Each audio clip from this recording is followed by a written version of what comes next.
And here's the problem with that in the 2020s. The whole world is searching for celebrity influencers who can amass 1,000 followers. They don't understand what you just said, Freddie. You and I get it. The real leaders are at the bottom of the pyramid. They're not at the Correct. top of the pyramid. The whole goal of a good leader is nobody knows that you're pulling the strings and hitting the buttons. It's other people that are doing it. So I think part of the reason why my voice resonates in the market some is people can't define it as well as you and I can because we've thought about it a lot.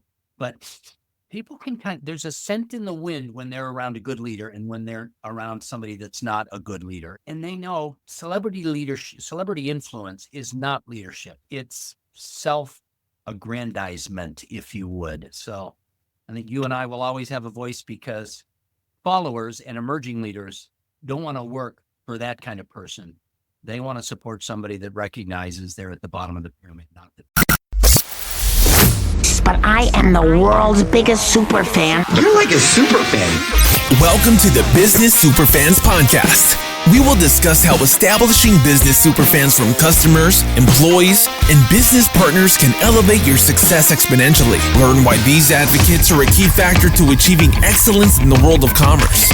We discuss the invaluable insights of business owners who have successfully implemented the strategies in the book to build their own team of devoted superfans. Gain insightful knowledge from the experts who create applications that help you create passionate superfans. This is the Business Superfans Podcast with your host, Freddy D. Freddy!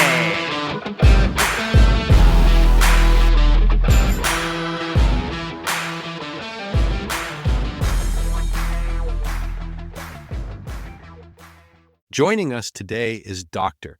Andy Neillie, an entrepreneur, business owner, and leadership coach with a passion for cultivating strong, resilient teams. As the founder of Neillie Leadership Group, he has more than 5 million frequent flyer miles from working with clients across the globe to develop their teams. Additionally, during the past 15 years, Dr. Andy has built a multi-million-dollar, multi-unit swim school business, providing over 200,000 swim lessons annually. His leadership philosophy blends practical wisdom with a focus on humility resilience. Drawing from more than 25 years of experience and research, Dr. Andy champions the idea that true leadership is about putting others first, navigating challenges with optimism, and making small but impactful decisions that build success. Whether mentoring staff, overseeing growth, or navigating the risks of business expansion, Dr. Andy consistently emphasizes the importance of teamwork and staying grounded in core values. Beyond business, Andy is a fitness enthusiast and pet owner, often finding leadership lessons in unexpected places, whether in the gym, managing a business, or observing the habits of the many dogs he and his family have rescued over the years. His ability to weave relatable, everyday experiences into powerful leadership insights makes Neillie a sought-after speaker and mentor. Welcome, Andy, from the Neillie Leadership Group, all the way from the Chicago burbs. Welcome to the Business Superfans Podcast. How are you, Andy? Good. And I got to clarify, you and I share some Chicago roots. You got down to Scottsdale. I'm now in Austin. So those roots go deep, but neither one of us are dealing with Chicago politics or winters anymore. No, I started off actually in Hanover Park, and then from Hanover, I worked in Schaumburg, but I moved to Addison. Then from Addison, I moved to Hoffman Estates, then Barrington Lake Shores, then down to Lincoln Park, and I kicked myself in the butt for not moving down into Lincoln Park in the first place. I was a youth, and we were on the south side. My dad was in the steel industry, and he was in some of the businesses that supported the Hammond, Indiana, Gary, Indiana area. So it sounds like both of us were happy to get out of there. I told my wife at one point, I lived in kind of a rough suburban neighborhood, and she never believed me. I moved to Phoenix when I was in high school, met my wife in Arizona, where you're at, and took her and our young daughter back for a family wedding over in Naperville on the northwest side. I know where that's at. Yeah. We drove down to my old neighborhood, and this will not surprise you at all, Freddie, because we both know Chicago. Pulled up in front of our old house. Somebody walked out of the house. Young guy. I rolled down the window and said, "Hey, I grew up in that house. What's it like to live here?" He pulled a gun out, Freddie, and said, "It's okay if you can shoot." And then I looked at my wife and I said, do you finally believe me, honey? And I rolled the window up and we left. Bye-bye. Bye-bye. That's right. Yeah. Crazy. Today we're in Austin and loving it. And although we had a little bit of dusting of snow, you're recording with me on our one snow day a year. And that was this morning. About an eighth of an inch was gone. Yeah, my daughter's down in Houston. She's doing speech pathology down there, so for a little while. So, Andy, tell me what's your story and how did you come up with the leadership group? Well, I've spent some time listening to some of your guests. You got some wicked smart people that you've interacted with. I wish I could say it was strategic and purposeful and planning. Here's what I know. Early on, in fact, it wasn't even early on in my career, Freddie. It was when I was working construction in the Valley of the Sun to work my way through college. I just had some bad bosses. I remember one of my bosses, he just had an anger management issue and he took it out on the guys on the crew. I was one of the guys on the crew. And if he was mad, you better not be around him when he's got a power tool in his hand. My faith became important to me at a very young age. I'm a Christian and I'm reading the biographies of great servant leader. And then I'm working for this guy that's got anger management issues. And I'm just realizing this isn't the way it's supposed to be. And Freddie, more than 25 years ago now, it just kind of awakened in me a passion around nobody's supposed to work for a bad boss.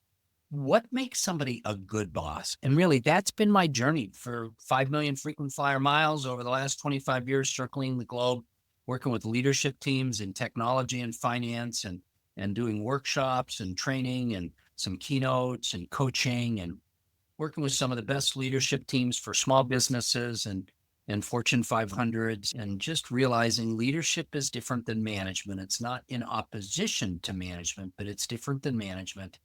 And you pretty much have to decide to become a good leader. It doesn't happen naturally. No, I totally agree. Likewise, I've had some bad leaders and I've had some leaders that are very empowering. And some of those that are empowering, I've shared stories about them and it was life-changing. Because a real simple story was when I was in the computer-aided design and manufacturing industry as an applications guy, we were prepping for a demo. And it was late at night. It was like about 11:30. And I've told this story before on my shows, but I share it again because it's inappropriate because this is an example of a good leader. He showed up at about 11:30, pizzas and beers. And we're in the office and we had when he came in, it says there's 4 of us working, prepping for the demo next day because we're selling technology. So we got to make sure we're demoing their product and how our stuff addresses it. So we had pizzas, we had some beers. He goes, all right, guys, I know you guys are going to stay late, but don't stay late. And I'll see you guys in the morning and knock it out. And so we did. We worked late. We basically pulled an all-nighter, got dressed in the morning, and we killed the presentation because we were really prepared, fired up. And the energy. So when you're fired up, the energy's rolling. Mid-afternoon, he goes, all right, man, guys did a great job. It's Thursday. I'll see you guys Monday. Get the heck out of here. Yeah. And that was it. And we were gone. We still remember that. And I'm still friends with one of the guys that we worked with on that project. We still talk about that manager because he empowered us. He recognized us and empowered us. Well, and you and I talked before you turned the recorder on. I've tried to boil it down to what I call the 4 leadership necessities. And you just touched on one of them. One of the 4 leadership necessities is this whole area of competence. Am I giving my people what they need to execute well? And I guarantee if we went deeper into your story, he didn't just show up with pizza and beer.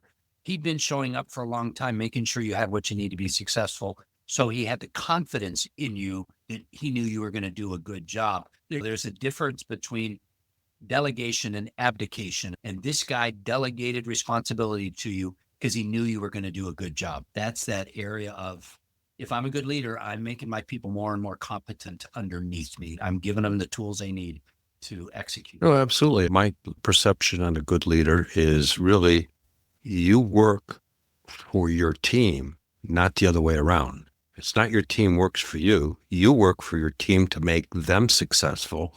And your team will make you successful as a leader. And here's the problem with that. In the 2020s, the whole world is searching for celebrity influencers who can amass 1,000 followers. They don't understand what you just said, Freddie. You and I get it.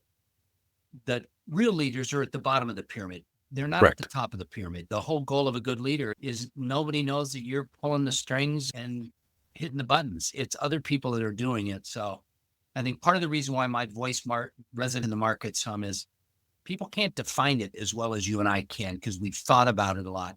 But people can there's a scent in the wind when they're around a good leader and when they're around somebody that's not a good leader. And they know celebrity leadership, celebrity influence is not leadership. It's self-aggrandizement, if you would. So I think you and I will always have a voice because followers and emerging leaders don't want to work for that kind of person. They want to support somebody that recognizes they're at the bottom of the pyramid, not the top. Well, yeah, absolutely correct. Because one of my quotes in my book, Andy, is people will crawl through broken glass for appreciation and recognition. Well, and Patrick Lencioni said in one of his recent books, yes, anybody will appreciate a raise, but real reason people stay is because of the environment that's built around them. And that's leadership, right? Culture and vision are tied to leadership. So the man that brought pizza and beer, he didn't just show up. He'd been showing up for a while. And that's why you felt good about his leadership. And it was the right thing for him to give you Friday off because he knew how hard you'd work. Yeah, that was the team that day. So go on, let's talk more about your leadership. You mentioned there's 4. So we talked about 1. What are the other 3? So that's the second one, and it's the area of competence. The 4 leadership necessities are conviction, competence, character, and covenant. Conviction, the whole passion, you see the bigger picture. Leaders, particularly you and I work some with entrepreneurs and emerging businesses. And as somebody goes from being a solopreneur to having a team, part of what they've got to do is realize, I need to get my eyes up now. I need to not just be looking on the project, but I need to be looking 3 months out. And I need to begin to understand the competitive landscape. And I've got to have a sense of the development path in front of us. They've got to see bigger. They've got to see broader. They've got to see further. That's the conviction piece. You and I might call it passion or vision. I found 4 C's to make it somewhat memorable, but the first, leadership. And really, I would say the thing that defines a leader going in is, are they somebody that sees the bigger picture? We already talked about the competence piece. The third piece, again, you and I could talk for a long time about character. You and I both, unfortunately, can tell some bad stories probably because we've been around. Stephen Covey said in his book, 7 Habits, more than 30 years ago, people join organizations because of the job.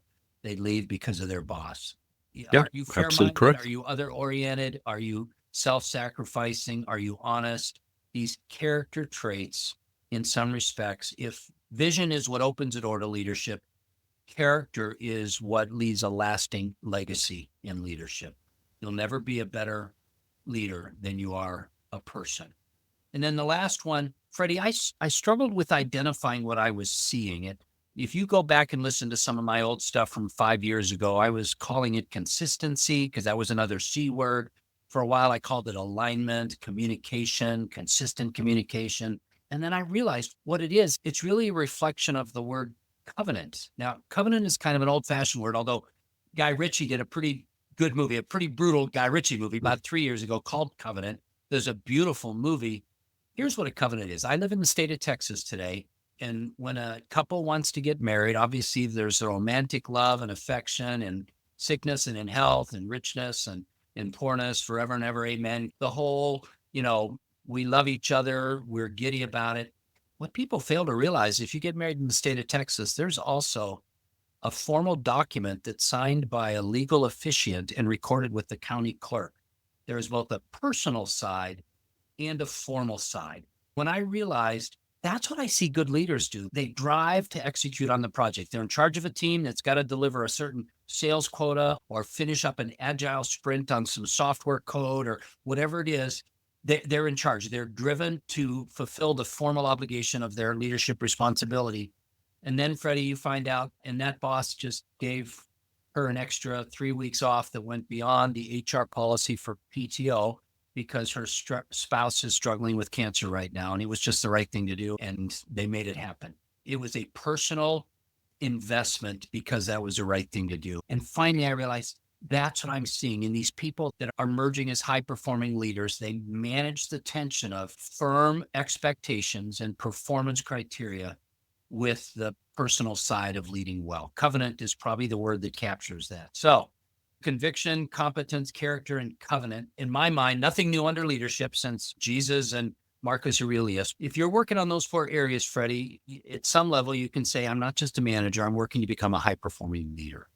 No, absolutely, because you bring up a great point there. My wife and I, we just got married in October of last year. Thank you. We've been together for 12 years now, actually a few days ago.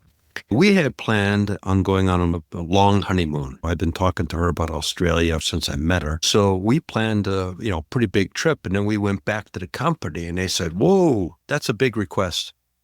Because we were going for 6 weeks. And she's been with the company 7 years in April. And so they worked with us and came up with a creative way to where, okay, we were in Hawaii for a week. So she worked that week, but they said, okay, you can work early, leverage time zones. Then you had to cut back 1 week. We had to give up a week of our trip, but we ended up with 5 weeks, and they paid for 4 weeks of her to be out on a trip because she's also one of the top performers in the company. So she goes above and beyond, but more importantly, she's not making the level of money that she could someplace else. But like we were talking earlier, she's got a culture and people appreciate what she contributes to the company. So they figured out a way to make sure she was covered and more importantly, paid for it. And they still gave her an extra buffer, which worked out because she ended up getting sick at the end. So it didn't screw up the trip. So she had 3 days sick and they had it all planned. So they were thinking ahead because, okay, you're gone for 5 weeks. The odds of getting sick are pretty high, especially on a cruise ship and everything else. And here's the wonderful thing that happens, and your wife is probably a testimonial to that. When a leader leads with covenant, we create loyalty, right? Because you said a minute ago, she could probably go somewhere else and make some more money, but she's invested in that culture. So these 4 characteristics that really begin to define high performance leadership, people come and they stay, right? Because they might not be able to articulate exactly why. They just know this is a good place for me to work. That's a good boss. This is a good leadership team. And that's where it begins by creating superfans. Because if you get a great leadership team, then a great leader, then you've empowered a team that is energized, positive, and that transcends to prospective customers, existing customers, suppliers, distributors, complementary businesses. That energy carries and comes across. People don't realize it, but energy is very important because you got someone that's upset about their job, unhappy. Yeah, Andy, how can we help you? And you're going to go, geez, do I really want to deal with that company? You talk about in your TX total experience, the vendor supplier side of things. Even those people, how do they choose? Do I show up at your plant and do the repair, or do I show up at that other plant and do the repair? Bingo, right there. Freddy has dealt with me better for the last 18 months than that company has. So I got to make a decision. I'm going to Freddy's plant. That's leadership, even for vendors that you're hiring to do a project for you. So I appreciate your insight that leadership can't be turned off and on. If you're growing as a real leader, everybody wins. It's right. Everybody's got to win. Yeah. Because now those, like you just used the example, Andy, they're going to get some favoritism, but at the same time, they're going to tell other people, those suppliers, oh, you're looking to deal with that company? Man, Andy's a super guy. You're going to love working with him. Yeah. And people go, wow, okay, cool. We're going to go with that guy. If we're being real honest, part of the challenge at times is that ends up being expensive, right? I'm sure you could tell stories. I can tell. I've got painful stories that I've had to share with my wife as a small business owner. My wife and I are multi-unit business owners, retail business owners here in Central Texas, in addition to my leadership, speaking and training and coaching. And I've kept people on because I wanted to be the best leader I could be. And they took advantage of us. And at the end of the day, our profitability of this small business, it meant the money I brought home for our household was minimized because that person took advantage of the company that was my company that I owned. So that leadership is expensive. It's not celebrity influencers getting all the glory on them. It's down and dirty and grindy and ugly. And ultimately, there is a long-term payoff. But leadership, this type of leadership you and I are talking about, at times is expensive. That opening illustration you shared, the guy that brought pizza and beer, there's a chance that was a company contribution. There was also a chance that he just pulled out his own debit card at the local pizza joint and bought the beer and pizza out of his pocket because he knew it was the right thing to do. Totally agree. So, Andy, share a story of how you've walked into a company that was in disarray Yeah. and you implemented your 4 Cs and transformed that company to where now they're your super fans and telling other people about what you did for them. Yeah. I knew you were going to ask me about that. That's the focus of your show, building super fans. You know, part of the challenge with leadership development is they call it a soft skill. I hate that term soft skill because in some respects, anybody can figure out how to build a spreadsheet. Leadership is hard. What they call soft skills are some of the hardest skills possible. And in some respects, it's hard to document success when you've been successful. Here's what I do know. I've tried to invest these 4 leadership necessities into my team for the last 15 years. I am a multi-unit franchise. Never thought I would be one, Freddy, but 2008 hit. You and I both have stories of 2008. My consulting and coaching business dried up like that. I had a friend from the Valley of the Sun who'd taken his backyard swim lessons and turned them into a franchise model. 15 years later, my wife and I own a $5 million business here in Central Texas. We're multi-unit franchisees of the largest network of swim schools in the world. And I've got 175 people to work for me. I've got 7 managers who are retail managers working in a retail environment, hourly workers. And I've got a couple of them that have been with me for more than a dozen years. They come and they stay. When you look at their resume, they didn't even have a resume, but when you look at the work they did prior to coming to our environment, and every 6 months they were at a different convenience store, Walmart photo booth, or retailer. Retail people don't stay. That's part of their life is they typically move around.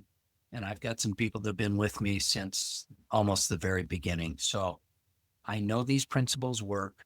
They're deeply embedded. When Cisco 20 years ago was the highest stock price, Cisco, the most valuable company in the world, we were embedding a whole bunch of coaching, leadership coaching training inside. And they would say, part of the reason our sales teams are having such incredible success is because of the developmental coaching that's being done. So the proof is in the pudding. It's just harder to measure because it's soft skills. It's not really soft skills. Employee retention, customer satisfaction, NPS scores, they all climb when leadership culture is healthy. And that's what I've been doing for 25 years, 15 years into my own organization. Along with income, profit, scaling, all those components come into play. I just recently helped an interpreting and translation company, and I'm not going to go into all the details, but they had some challenges. They had people quitting every 90 days. And re-onboarding and then quitting and repeating. Shorten this whole story, I took over the company, and one of the first things I did was we started weekly meetings, and everybody knew where our target was. Everybody thought I was nuts because I set a super high goal. I mean, like really high for that company in that market space.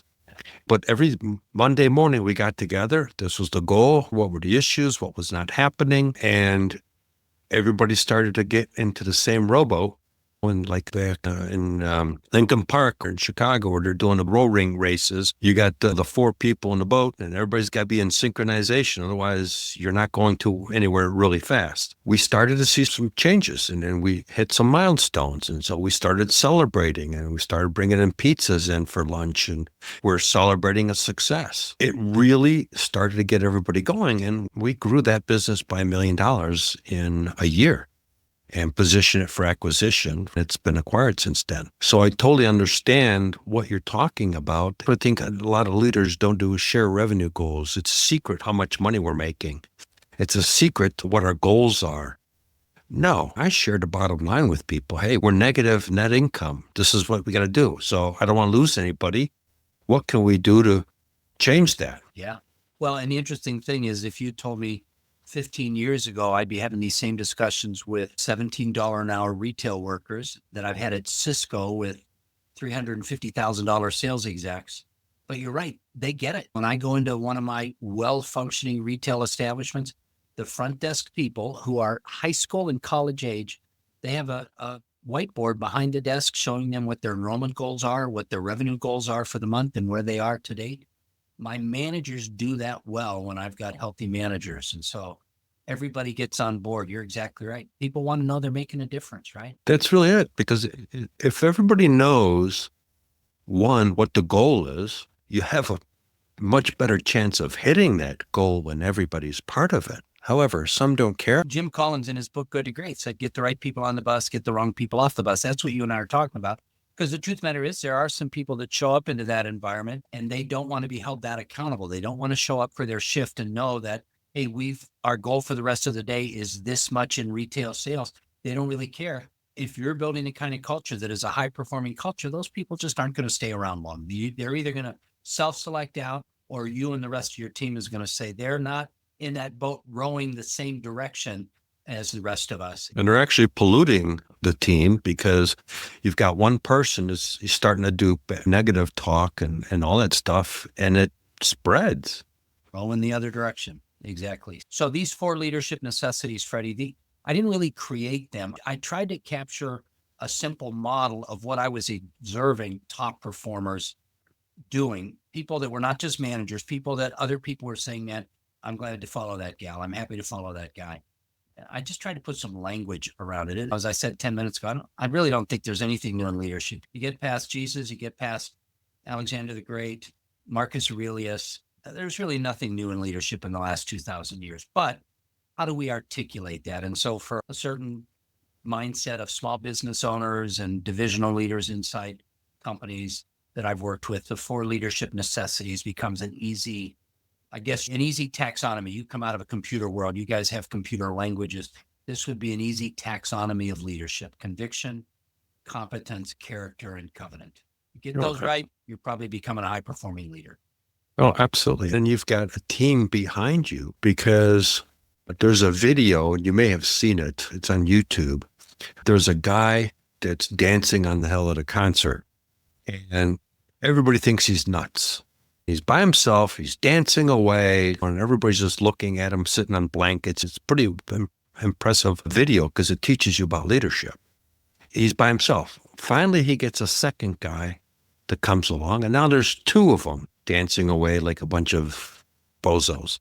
And then 2 more guys come along, and now there's 4. All of a sudden, you see 2 more, 6. And then all of a sudden, it goes to 12. And then all of a sudden, it goes to 24. And next thing you know, everybody, even the people that were on the ground, you can see in the videos that were under blankets, are getting up and going in, because that's where the party's at. That's where the action is at. And that's where the fun. And it all because one leader stepped out and stood out. I agree. You got to be willing to be the unicorn, or the distinctive one, or the outlander. And that's part of that conviction piece, right? I hear music that I think we should be dancing to. I'm not going to look around seeing for somebody else to start dancing. I'm going to start dancing. That's that leadership conviction. So the one thing I think I always want to mitigate when I'm talking about leadership conviction, Freddie, you and I have worked for some people. We know some people. You might be one of these. They just wake up full of passion. They're just got a spring in their step from the second they get out of bed. People would call them people of passion and conviction. And most of the people I work with, at times I almost feel guilty. Well, I'm not that guy. I don't see things other people don't see. I'm not taking the latest hill. I think one of the things I've seen from effective leaders is they don't have to be people of great conviction at first. But if they put their hand to the plow and apply diligence and energy, they start to believe in things. And that belief in things is infectious. And Absolutely. so that conviction grows over time when you're invested in something. So for your listeners that's saying, Andy, that doesn't fit for me because I'm just not a passionate person. Man, I hear them. I don't think people would consider me a passionate person either. But man, when you do something and you really are invested in it, as long as it's a worthy cause and you feel good about the impact it's having on the world around you, conviction grows, passion grows. I never intended to work here for 25 years, but I liked the place. That's not a bad leadership story. That's not a bad leadership story. No. And if you want to take that further, I played on the global stage that brought on a bunch of independent, what we used to call value-added resellers, distributors. So now you've got cultural things that you got to deal with. An independent distributor can represent whatever products they want because they don't work for you. They're independent. And then how do you get mind share of those people to sell a portion of your product? So that takes a leadership, that takes a special skill set to really, one, deal with cultural differences, and more importantly, motivate those people. And it's really not those people, it's their teams, because you got to motivate their team to want to represent and market your product. So that takes what you're just saying, the 4 C's come into play in a bigger aspect on a global stage. Yeah, great. And recognizing conviction ends up looking different in a Japanese culture than it does in a Scottish culture, than it does in a Brazilian culture, than it does, my goodness, even here in the States. You and I have laughed a little bit about being from Chicago. People from New York react differently than people from Chicago, who react differently than people from Scottsdale, who react differently than people from Boise, Idaho. Yep. And if you and I are going to be sensitive to that, we still employ these 4 C's, but we employ them differently. And man, the first time I was working with a primarily Indian sales team, I just had to recognize that, man, my North American bent is not working here. I need to be the one that adjusts. They still need to learn, and they still need to grow, and they still need to perform. But the way I dial those levers is different than when I'm working with some folks from Central Texas. Oh, yeah. When I was in charge of global sales for a CAM product, a computer manufacturing product, I went to Tokyo, Japan for a couple of trade shows, and we had a master distributor who was very interested in our technology because they would have got all of Japan, and they would be getting sub-distributors underneath them. So attended a trade show, did the presentation, did the contract, all that stuff, crickets, nothing happening. Talked to them, went back again for another show, and et cetera. So I'm in Australia having dinner with one of my distributors in Australia. I'm going, hey, Paul was his first name. I go, what am I doing wrong? He goes, well, what are you talking about? And I says, well, we talked about the contract, the market capabilities, the product, scalability, and all that kind of stuff. He goes, what the heck? Yapping about that stuff. Start investing relationship and learning about them. What? I'm talking about business. So I went back, tell me, where should I go visit? I want to be a tourist. And next thing you know, they took me out. They showed me places. They took me out to dinner and went to one of those geisha restaurants. You had to take your shoes off and sit on the floor. I mean, it was a phenomenal experience. And when they came back here to visit us, we had a 2-hour meeting in Scottsdale. And then I took them and drove them all the way around the valley so they could actually see and experience a Phoenix. They went back, didn't hear anything. 1.5, 2 months later, I got a purchase order for $200,000, signed contract, and they're ready to go. Well, and in some respects, Freddie, I know we're going to be wrapping up our podcast in the next few minutes, but in some respects, you just demonstrated that third leadership element, character, because you are humble enough to say, I got to learn more about them. I'm not just going to make them learn about me. And that's, a lot of my work has been with sales teams, because needing to understand the way you add value is getting in their shoes. I'm smiling and nodding at you as you tell that story, because you and I both know you can get zero feedback from a Japanese audience, but that doesn't mean they're not fully engaged. And the fact that you got that PO later doesn't surprise me at all, because you were humble enough to say, I need to meet you where you're at, rather than expecting you to meet me where I'm at. And that's a reflection of leadership character. And asking for help. Yeah, exactly. Because the other thing is asking for help. Sometimes you got to put yourself aside and say, hey, I'm stuck. I need some help. I need someone else to give me some advice. And that's where your services come in, is to leaders that says, okay, what are we doing wrong? We're stuck. We don't know what to do to punch through to the next level. That's where you come in with those type of business opportunities to say, okay, let's take a look from an outside perspective, like Paul did. He listened to what I was doing, and he just basically, for him, it was clear as day. You're yapping about the wrong stuff. Exactly. So, same thing with you. You come in and it'll take you minutes. You can say, okay, I see this, I can see this, I can see that. And okay, we need to make some tweaks and some adjustments, and boom, we'll get you flowing. Well, a lot of what I do when I initially get involved with clients is I give them a leadership self-assessment so that they can see themselves. How do I view myself in these areas that Andy talks about, alignment and execution and strategy, and what am I doing well and what can I be doing better, and kind of hold up the mirror to them and help them see leadership is different than pop psychology and social media would make it look like. It's been slower and harder and less visible than we think it is at times. Okay. You're absolutely correct. So I know we're got a few more minutes here. Can you give me a couple of actionable takeaways that leaders can utilize to look at themselves and their leadership skills? And then if they're not achieving what the outcome is, you're the guy to reach out to. Well, I hope I'm the guy for some of them to reach out to, because I really believe, I think you can tell I'm pretty passionate about no bad bosses. One of the defining characteristics of a leader is managers get the easy conversations. Leaders get the hard conversations. If you're being asked to hold hard conversations, take that as a compliment. That means people look to you. They may not be able to articulate it, but this is a person of competence and character that I trust. So I would say one of the characteristics that would tell you if you're becoming a high performing leader or not is, do you know how to hold a hard conversation? That doesn't necessarily mean it's a harsh conversation, but it's a hard conversation. Can you sit down with one of your team members and make eye contact and talk about a performance review that isn't where it needs to be, or deadlines that were missed? And at the end of that conversation, have them, and they may need to lick their wounds a little bit, but have them and you both know this was a conversation that needs to take place. Managers get the easy conversations. Leaders get the hard conversations. So you want to know if you're a leader, lean into the hard conversations. You'll make mistakes along the way. I think the other thing you and I would agree with one another is we never get this right. It's a dynamic tension. You never arrive as a leader.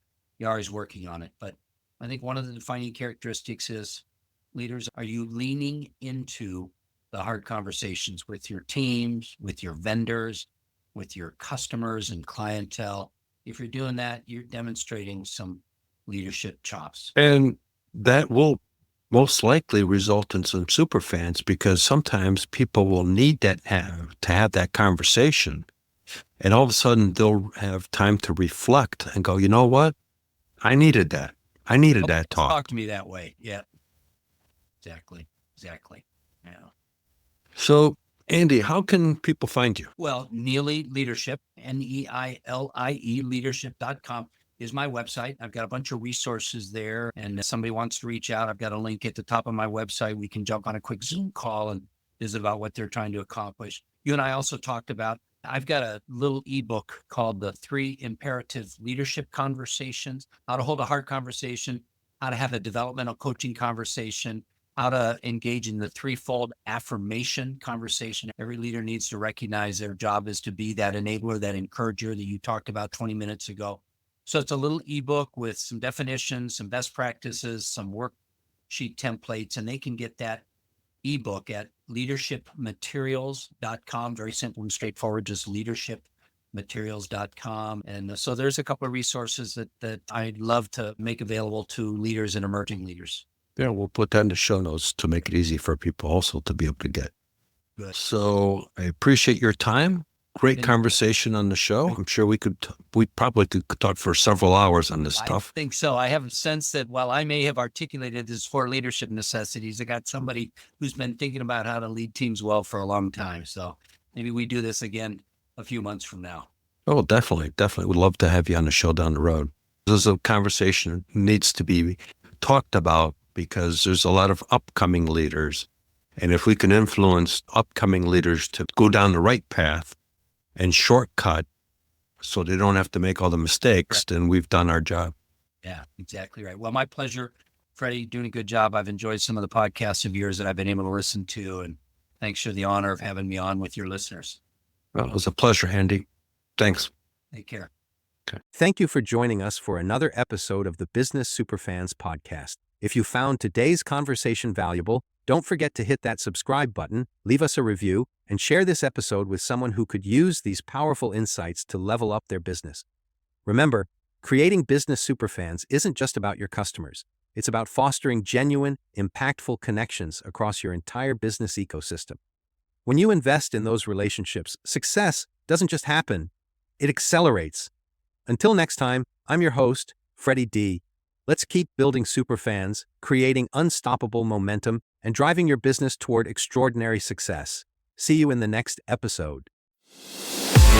We hope you took away some useful knowledge from today's episode of the Business Superfans podcast. The path to success relies on taking action. So go over to businesssuperfans.com and get your hands on the book if you haven't already. Join the Accelerator community and take that first step in generating a team of passionate supporters for your business. Join us on the next episode as we continue guiding you on your journey to achieve flourishing success in business.